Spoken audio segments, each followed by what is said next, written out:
And the other problem in some of these wetland areas is you've got this massive explosion of invasive fish. This is mostly tilapia with probably a few mollies and things like that in there. You can't get a sense of it until the wetland dries out and these fish just sort of get caught in those wetlands and they dry up. But again, if this creates botulism in the wetland and a lot of pollution and huge problems, and if the wetland floods again and then they decide to flush it back out, all this goes back out onto the coral reef, and this is all just kind of happening.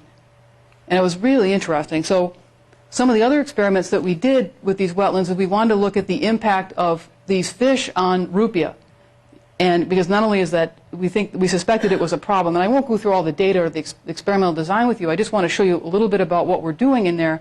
So our objective was to test whether the fish tilapia, that invasive fish, has any impact on the seagrass. And we looked at 2 different size classes of that fish. And the results were pretty clear. This is a control. We also have procedural controls as well. But for the small size tilapia, before the gut is formed and it's omnivorous, it doesn't bother the seagrass that much. So basically the tilapia feed on aquatic invertebrates and larvae and that sort of thing. But when the tilapia get large enough and the gut changes so that it becomes omnivorous and it has a wider variety of diet, it completely disrupts the rupia. So 6 days later, the rupia, all the roots and the rhizomes are gone. And that's where all the sugars and starch are stored. So the fish knows what it's doing. It's feeding on the most nutritious parts of the plant, and all you're left with is these leaf bundles. So this is another disruption in the system. So that's the first case, sort of case history of where this thinking of putting this research together came from. The second case history is a little bit shorter, and that's looking over on Ohiopilo, which is on Maui. And this is an air photo from 1940, and this is the coastline here. I just point out a few features to you. Right here's the coastline. These are some tidal creeks that were there, and it goes up in here. This is a footpath the fishermen used to use. So the fishermen would take their boats, go up here, they would tie the boats up in here where it was nice and protected, the wetland in here. They would walk across here, go out and catch a ride. And so this was all open. This is where they were fishing. This is in 2002, an air photo. Okay? If you look at it, here's the tidal creeks here. The same tidal creek, the same features right up in here. That's the road. There's the wetland. 1940 shoreline. This has all been grown out since then. This is all mangrove in here.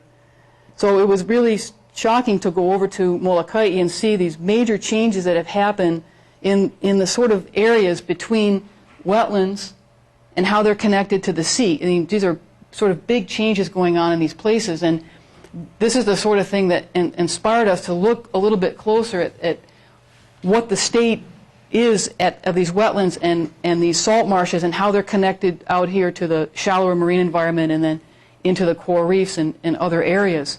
And I really couldn't find a lot of information, and maybe the DAR folks here can help me out, but I asked around at Oahu and I couldn't find a lot of information where it's kind of been put together in an idea where people have some idea what are some of the costs and what are some of the risks and what are we faced with in terms of managing these areas. It's all kind of just little fragments of problems around. People are aware of them and they're trying to do work, but there's no sort of cohesiveness in there. And so that's where the idea of this research came from, and it's basically it's a small pilot scale project where really it's just basically myself as a graduate student traveling to any of the islands and working with any of the natural resource managers that are interested in these kinds of questions.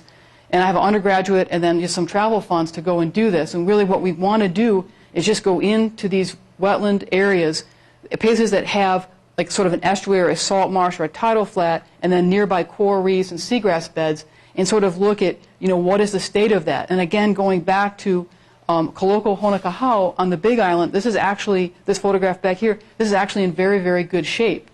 So we know that we've got some, there's invasive plant species, of course, out here, but below the water, it's doing pretty well there. So we have some places we can use as a control, but kind of look at what the management practices are across these diverse areas, and then try to tie together, is there anything that we can pull together to have improve the management practices in these areas. And we really have to work across multiple agencies, and we'll get cooperation at different levels of cooperation, but it's kind of from the federal people to the state to city and county, and then even a few private landowners hold these things. And these areas are all being managed for different purposes, whether it's flood protection or endangered waterbird habitat, shore erosion, cultural, fishing, that sort of thing. Whatever the practices are, it's being. So we know that we have to juggle a number of values when we do this. And really the specific aims on this project are, we hope, pretty straightforward. We're just looking to collect some baseline data, just like those 2 case histories I showed you.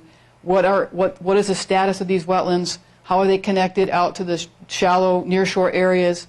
And what types of areas, do you have rocky intertidal next to these shallow water wetlands? Is it seagrass beds with coral reefs, that sort of habitat characterization?